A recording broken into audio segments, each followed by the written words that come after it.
নমস্কাৰ সকলোকে স্বাগতম জনাইছোঁ মোৰ ইউটিউব চেনেললৈকে এটা গুৰুত্বপূৰ্ণ বিষয় বহুত বেছি গুৰুত্বপূৰ্ণ বিষয় এই ভিডিঅ'ৰ জৰিয়তে আলোচনা কৰিব বিচাৰিছোঁ প্ৰত্যেকজন প্ৰাৰ্থীৰ কাৰণে ভিডিঅ'টো যথেষ্ট গুৰুত্বপূৰ্ণ হয় আজি সমগ্ৰ ভাৰতবৰ্ষত এটা বিষয় বহুলভাৱে চৰ্চিত হৈছে ইতিমধ্যে হয়তো আপোনালোকে কিছু পৰিমাণে হয়তো জানিব পাৰিছে বিষয়টো হ'ল যে টেট বনাম ঝাৰখণ্ড টেট যিটো বিষয় নেকি এতিয়া ছ'চিয়েল মিডিয়াই হওক বা প্ৰাৰ্থীসকলৰ মাজত বহুলভাৱে চৰ্চিত হৈছে এতিয়া সেই বিষয়টো কি আছিল বা টেটৰ প্ৰাৰ্থীসকলৰ কিয় হাৰিব লগা হ'ল সেই বিষয়ে আলোচনা কৰিব বিচাৰিছোঁ বা অসমত ইয়াৰ প্ৰভাৱ কি পৰিব বা সমগ্ৰ দেশত ইয়াৰ প্ৰভাৱ কি পৰিব সেইটো বিষয়ে আলোচনা কৰিব বিচাৰিছোঁ মেইন পইণ্টকেইটা আলোচনা কৰিম ইয়াৰ পিছত আমি নেক্সট ভিডিঅ'ত আমি ডিটেইলছ আলোচনা কৰিম বৰ্তমান আজিৰ যিটো ৰায়দান আছিল সেই ৰায়দানটো খুব গুৰুত্বপূৰ্ণ ৰায়দান এটা আজি আমি দেখিবলৈ পাইছোঁ যিটো ৰায়দানে এতিয়া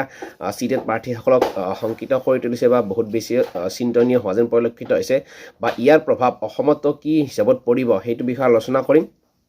এতিয়া প্ৰথমতে আমি আলোচনা কৰিব বিচাৰিছোঁ যে কেছটোৰ বিষয়ে যে আজি কেছটো আছিল যে ঝাৰখণ্ড টেট বনাম টেট আৰু এই যিটো ফাইনেল হিয়াৰিং আছিল এই হিয়াৰিঙত টেটৰ প্ৰাৰ্থীসকলে অৰ্থাৎ টেটৰ যিসকল প্ৰাৰ্থী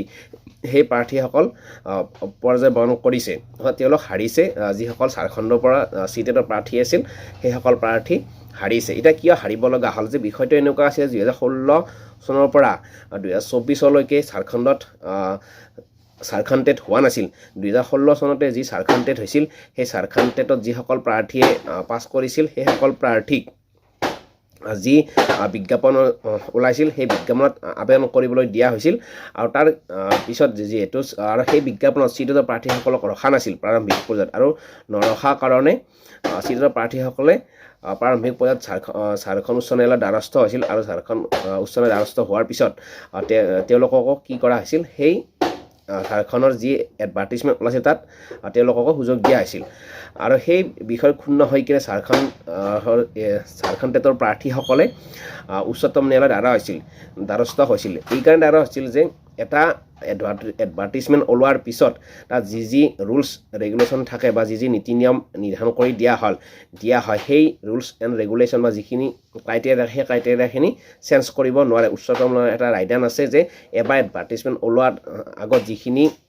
ধৰি দিয়া হয় সেই এডভাৰ্টাইজমেণ্টত সেই ৰায়দানটোৰ পিছত মানে কি চেঞ্জ কৰিব নোৱাৰে আৰু তাৰপিছত যিহেতু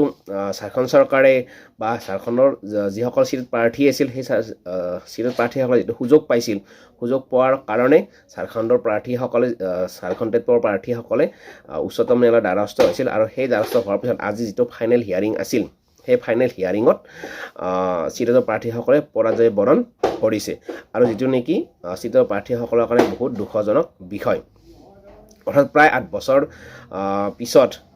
যিটো মানে কি 8 বছৰ ধৰি মানে কি ঝাৰখণ্ড টেট হোৱা নাছিল আৰু সেই 8 বছৰ আগতে যিসকল মানে অৰ্থাৎ 2016 চনত যি ঝাৰখণ্ড টেট হৈছিল সেই ঝাৰখণ্ড টেট পাছ কৰা প্ৰাৰ্থীসকলক সুযোগ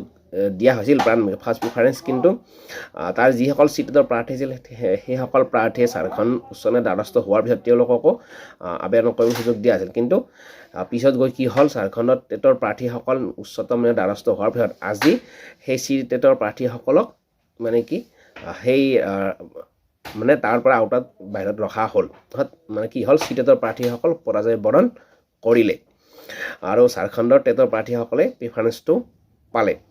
এতিয়া এইটো দুখজনক বিষয় যিহেতু এইটো এই ক্ষমতাটো ৰাজ্যিক চৰকাৰৰ থাকেই কিন্তু যদিহে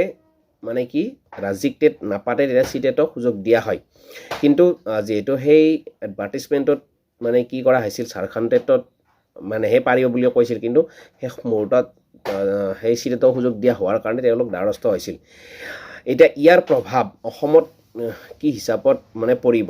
অনগয়িঙত পৰিব নে 4 পাছত পৰিব এতিয়া কথাত এইটো বিষয়ে এতিয়া অসমত বহুলভাৱে চৰ্চিত হৈ আছে এতিয়া কথাটো হ'ল যিহেতু অনগয়িং প্ৰচেছ সেইটো কিছুদিন পিছতে মেৰিট লিষ্ট প্ৰকাশ পাবই গতিকে 5550টা পদত যিসকল টেটৰ প্ৰাৰ্থীয়ে আবেদন কৰিছিল সেইসকল প্ৰাৰ্থীৰ কোনো চিন্তা কৰাৰ প্ৰয়োজন নাই আপোনালোকে কোনো ধৰণৰ চিন্তা নকৰিব আৰু টেটক একচুৱেলি বাহিৰ কৰা নাই কিন্তু সেই মই আগত যিখিনি কথা ক'লোঁ সেই কথাখিনিৰ লৈহে মানে কি বাহিৰ কৰিছে ঝাৰখণ্ডত আৰু ঝাৰখণ্ড টেট নোহোৱাৰ কাৰণে সেইটো যেহেতু এডভাৰ্টাইজমেণ্ট প্ৰথম প্ৰিফাৰেঞ্চটো ঝাৰখণ্ডৰ প্ৰাৰ্থীসকলে আছিল পিছত আকৌ সেই নিয়মটো সলোৱাৰ কাৰণেহে বিষয়টো জটিলতালৈ আহিল যিহেতু এডভাৰ্টিজমেণ্টত যিখিনি কথা উল্লেখ থাকে সেই উল্লেখ থকা কথাখিনি হয়তো যিহেতু আৰু পিছত নতুনকৈ বিষয়বস্তু এড কৰিব নোৱাৰে উচ্চতম ন্যায়ালয়ৰ এটা ৰায়দান আছে হয়তো ইতিমধ্যে আপোনালোকে জানে গতিকে সেইকাৰণে বিষয়টো জটিল হৈ পৰিছিল এতিয়া ইয়াৰ প্ৰভাৱটো 5550টা ওপৰত পৰিব নেকি এইটো বিষয় মানে এতিয়া অসমত চৰ্চিত হৈছে গতিকে সেই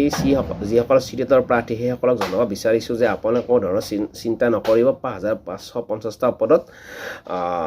চিটেটৰ কোনো ধৰণৰ প্ৰভাৱ নপৰিব বাকী 4000 যি 500 পদ আছে সেইটোৰ পিছত কেনেকুৱা প্ৰভাৱ পৰে বা পৰে নে নপৰে সেইটো অৰ্ডাৰটো ওলোৱাৰ পিছতহে বাকীখিনি ডিটেইলছ আপোনালোকক আমি জনাব পাৰিম এই মুহূৰ্তত যিহেতু বিষয়টো সমগ্ৰ ভাৰতবৰ্ষত বিয়পি পৰিছে পৰাৰ লগে লগে চিটেটৰ প্ৰাৰ্থীসকল চিন্তনীয় হৈ পৰিছে যে অসমতো ইয়াত কিবা প্ৰভাৱ পৰিব নেকি গতিকে এইটো আমি আপোনালোকক আশ্বাস দিব বিচাৰোঁ বা ক'ব বিচাৰোঁ যে 5500 যি 50টা পদৰ মানে প্ৰচেছিং চলি আছে তাত কোনো ধৰণৰ অসুবিধা নাই বা কোনো ধৰণৰ চিন্তা কৰিবলগীয়া বিষয় নাই কিন্তু 4500 পদত সেইটো সময়ত কি হয় অৰ্ডাৰটো ওলোৱাৰ পিছত আমি আপোনালোকক নিশ্চয় জনাম গতিকে এই মুহূৰ্তত আপোনালোকে 5550টা পদলৈ আপোনালোকে কোনো ধৰণৰ কি নকৰিব চিন্তা নকৰিব কোনো ধৰণৰ পেনিক নহ'ব খুব সুন্দৰকৈ থাকক কিন্তু 4500ৰ কথা আমি এতিয়াই নক'ব নোৱাৰিম অৰ্ডাৰটো ওলোৱাৰ পিছতে ক'ব পাৰিম কি প্ৰভাৱ পৰে বা কি নপৰে সেইটো সময়ত আপোনালোকে জানিব পাৰিব বা আমি জানিব পাৰিম কিন্তু এই মুহূৰ্তত ঝাৰখণ্ডত চিটেটৰ প্ৰাৰ্থীসকল মানে কি পৰাজয় বৰণ কৰিছে বা হাৰিছে আৰু সেইটো যিহেতু ঝাৰখণ্ড 2016 চনৰ পৰা ঝাৰখণ্ড টেট হোৱা নাছিল আৰু ঝাৰখণ্ড টেট নোহোৱাৰ কাৰণে আৰু যিটো এডভাৰ্টিজমেণ্ট ওলাইছিল তাত মানে প্ৰথমতে ঝাৰখণ্ডত টেটৰ প্ৰাৰ্থীসকলক মানে কি বিচৰা আহিছিল আৰু কোৰ্টৰ নিয়মমতে সুপ্ৰিম কোৰ্টৰ নিয়মমতে যিহেতু এবাৰ এডভাৰ্টিজমেণ্ট ওলাওঁতে যিখিনি বস্তু এড কৰায় সেইখিনিয়ে মানে কি কৰিব লগা হয় পালন কৰিব লগা হয় নেক্সট আকৌ সেই এডৰ পিছত আকৌ নতুনকৈ কোনো ধৰণৰ বিষয়বস্তু সোমাব নোৱাৰে যিহেতু চিটেটৰ প্ৰাৰ্থীসকল সোমোৱা নাছিল নোসোমোৱাৰ কাৰণে সেই নিয়মমতে চিটেটৰ প্ৰাৰ্থীসকল তাত নোসোমায় গতিকে তেওঁলোকে হাইকোৰ্ট যদিও কৰিছিল হাইকোৰ্টত তেওঁলোকক কৰিব দিয়া আছিল কিন্তু অৱশেষত ঝাৰখণ্ডৰ প্ৰাৰ্থীসকলে উচ্চতম ন্যায়ালয়ৰ দ্বাৰস্থ আছিল আৰু হোৱাৰ ফলত আজি চিটেটৰ প্ৰাৰ্থীসকলে ঝাৰখণ্ডত পৰাজয় বৰণ কৰিছে আৰু ইয়াৰ প্ৰভাৱ বাকী সময়ত ভাৰতবৰ্ষত কেনেদৰে পৰে সেইটো লক্ষণীয় হ'ব বা অৰ্ডাৰটো কেনেদৰে আহে সেইটো লক্ষণীয় হ'ব কিন্তু অসমৰ প্ৰাৰ্থীসকলক এইটো আশ্বাস দিব বিচাৰিছোঁ যে 5550টা পদত কোনো ধৰণৰ চিন্তা কৰিবলগীয়া নাই আৰু নিশ্চিত থাকক আপোনালোকৰ মেৰিটত নাম আহিবই আৰু যিহেতু অসমতো 3 বছৰ ধৰি আসাম টেট হোৱা নাই গতিকে চিটেটৰ সুযোগ দি থকা হৈছে গতিকে বাকী 4500 ওপৰত কেনেকুৱা ধৰণৰ প্ৰভাৱ পৰে সেইটো সময়ত আপোনালোকে নিশ্চয় জানিব পাৰিব আৰু ভিডিঅ'টো আছিল এইখিনিয়ে আৰু ডিটেইলছ ইয়াক নেক্সট ভিডিঅ'ত আপোনালোকক নিশ্চয় জনাম আজিলৈ সামৰণিছোঁ ধন্যবাদ